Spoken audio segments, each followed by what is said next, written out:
All right, everybody, let's finally start writing some code. So we're going to start with adding images to our HTML.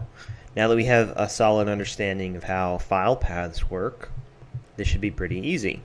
That, or if file paths are not clear to you, hopefully they will be more clear after this exercise.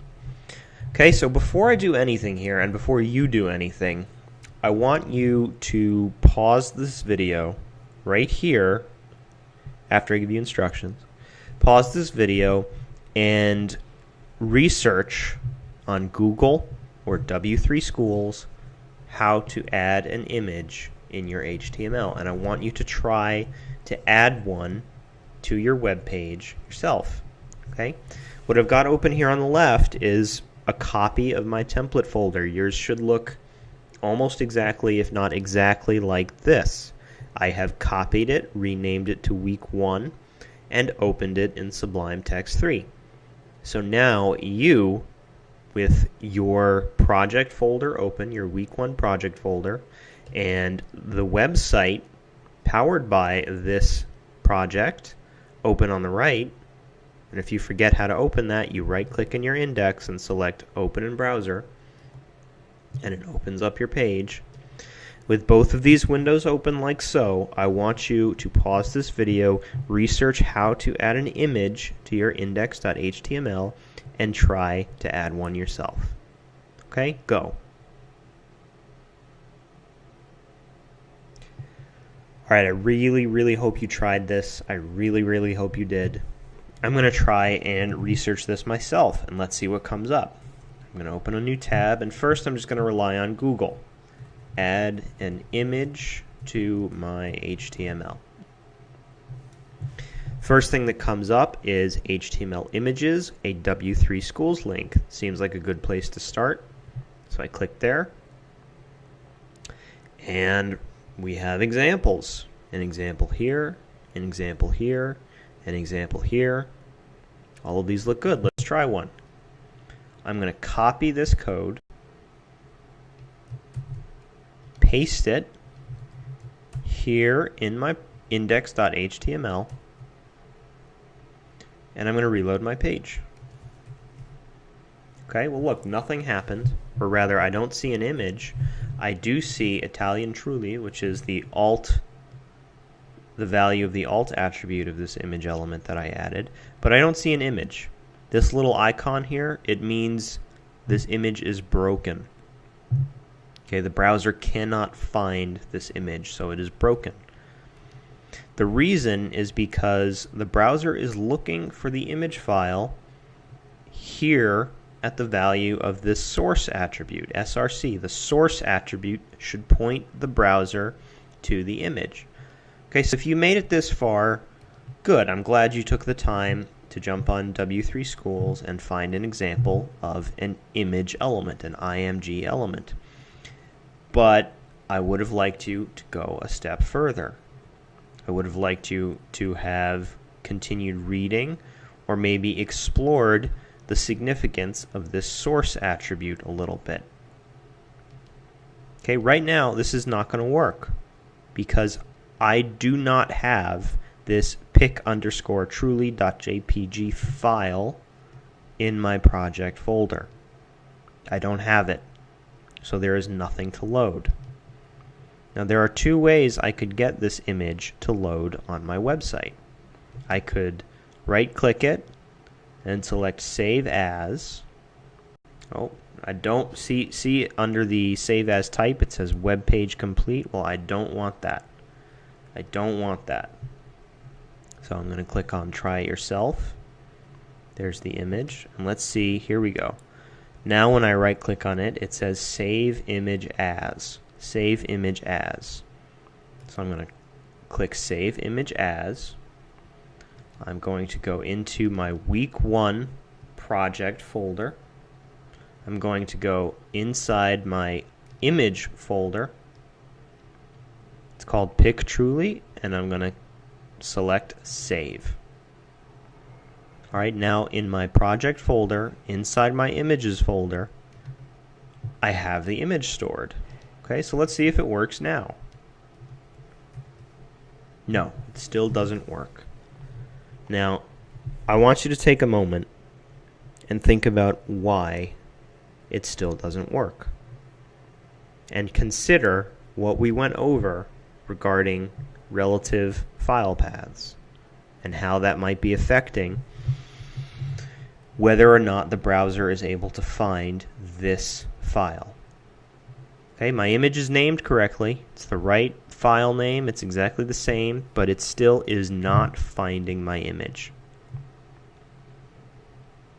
Did you figure it out? It's the same reason why in the href for our CSS style sheet link, we need to direct the browser to css/main.css. We can't just direct it to main.css. It needs to know that this main.css file is inside the CSS folder. Okay, so by the same token, the exact same principle, we need to tell the browser that pic_truly.jpg is located inside the img folder. If I save and reload my page, the image now loads. The image now loads. Okay, so quick recap. Image elements require a source attribute and an alt attribute.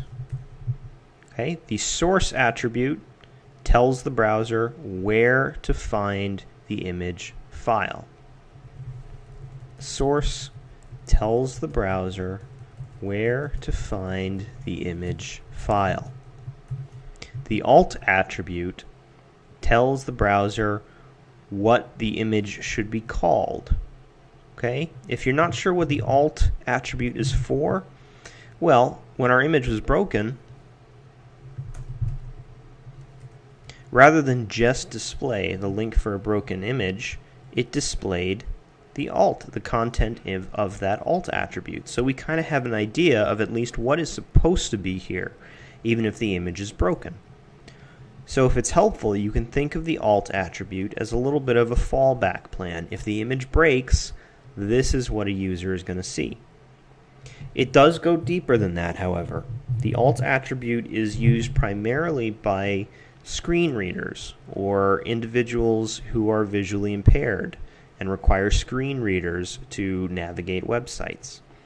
Rather than look at an image that they may not be able to see, the screen reader will examine an image and relay to the user what the alt says about that image, so they then know, oh, this is a picture of an Italian Truly. That may or may not have meaning to anybody if they don't know what a Truly is, but you get the idea. Okay?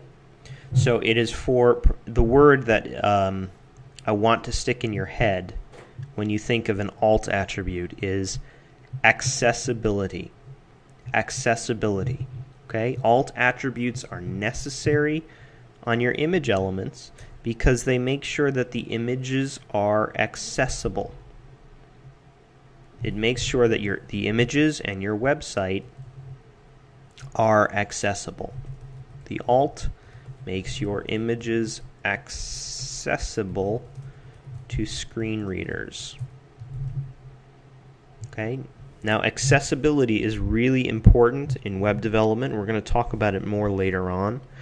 But accessibility really means how easy is it for somebody who needs a screen reader or somebody who can't use a mouse to navigate your site. The reason why it's important is because your site can be penalized by Google or other search engines if it is not accessible. Okay, so it's in our interest as web developers to make our websites accessible. It's not something you need to worry about too much right now. The only thing related to accessibility that you're going to be concerned with for a good long while is the alt attribute. But your images need an alt attribute for that reason. And you can customize them. They can be whatever you want. I could say an Italian village or a village outside of Alberobello, whatever I want. You can choose to relay any information you'd like about your image in that alt attribute, but it needs to be there. It needs to say something. Okay? So that is an image element.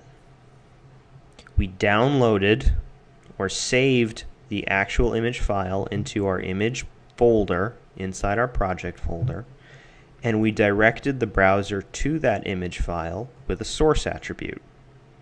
The alt attribute then functions as a secondary label for this image. Okay? This is not, however, the only way to add images to HTML. Okay? So I'm going to copy this and I'm going to show you another way. I'm going to empty out my alt and I'm going to empty out my source. Now, I always recommend that when you're adding images to your projects, you save the images and store them in your image folder, in your IMG folder. Okay, that is best practice. That will help you in the end. And when you are building a site that you are truly going to deploy, for example, a site for a client, it is essential that you have all the necessary image files, all the necessary assets stored inside your project folder. That said, while you're developing, you can quickly add an image to your site by simply finding an image on Google Images, for example. So let me look up puppy. I'm going to find an image of a puppy on Google Images. And I'm going to go for the Dalmatian. Click on the image, expand it a little bit, and if I really want to use this image on my site, but I don't want to save it, I'm not committing to it yet, maybe I'm just experimenting right now, I can right-click on the image, select Copy Image Address, okay, or you could try to open the image, open image in new tab. There's the image, and this URL is the image address that we want. With that copied, with the image address copied, I can paste that into my source attribute. And then I can choose to give it any alt that I want. A Dalmatian puppy. Reload my site, and it works. It works. Okay, I've used an external link to connect an image and insert it into my HTML. That's perfectly okay while you're developing. If you commit to the image, I still suggest you download it, store it in your image folder. The only thing I want you to bear in mind for linking external images to your HTML like this, or adding images with external URLs to your HTML like this, is you want to be certain that the link actually leads to an image file. You want to be certain that the link actually leads to an image file. Something I see a lot of students do is they'll pull up an image on Google Images, right-click on it, and they'll select Copy Link Address. Okay, and let's see what the link address actually is. I'm going to paste it here in my browser and hit Enter. Well, this takes me to an article, not an image. Okay, this is an image. This URL took me to an image. The link address took me to an article. One way you can tell the difference is this link address, the one which took me to an article, it does not end in an image file extension. Okay, images, see here, it's the actual external URL which led to the Dalmatian puppy image, it ends in .jpg. Well, JPG is an image file extension. And the image of the Italian village also ends in .jpg.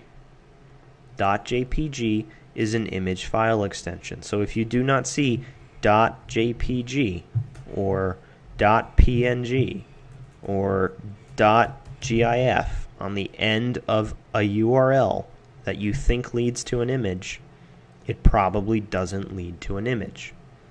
So, worst case scenario, when you copy the link that you think goes to an image, test it in your browser.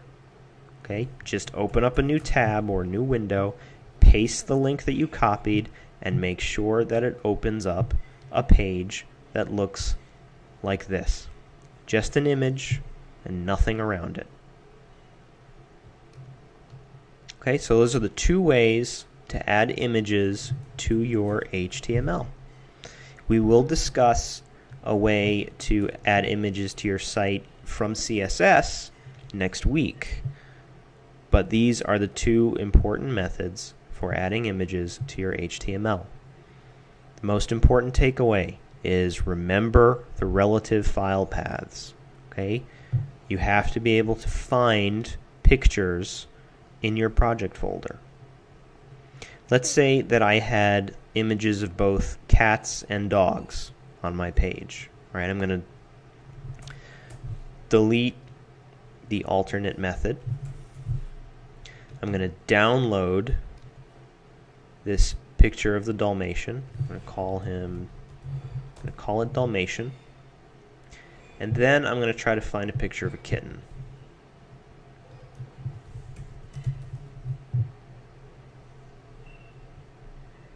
And this one will do. Okay, I like this one. I right click on it, save image as. And I'm already inside my images folder, but I see this weird WEBP file. That's actually a warning sign for me, so I don't think that's going to work. Let's see. Can I open the image in a new tab? That seems to work. Let's try again. Save image as. Still a WEBP file. That's weird. I don't like that one. I'm going to move on. How about this one? Right click, save image as, there we go, JPEG image. It's going to be a JPEG. I'm going to call it kitten, or rather, I'm sorry, it's going to be a JPG or JPEG. They're the same. So I'm going to call it kitten. I'm saving it in my images folder, inside my week 1 folder. Click save. And now I see it, kitten and Dalmatian. Should have called the Dalmatian puppy, but anyway. So now what I'm going to do is I'm going to add both images to my HTML. They're both saved here. Image source equals img folder / dalmatian.jpg. Oops, I forgot my alt. A Dalmatian puppy. And then underneath, I'm going to add another image element. Source equals image folder / kitten.jpg. I can see the file names right here. It needs an alt, which will say a kitten. Let's load my page.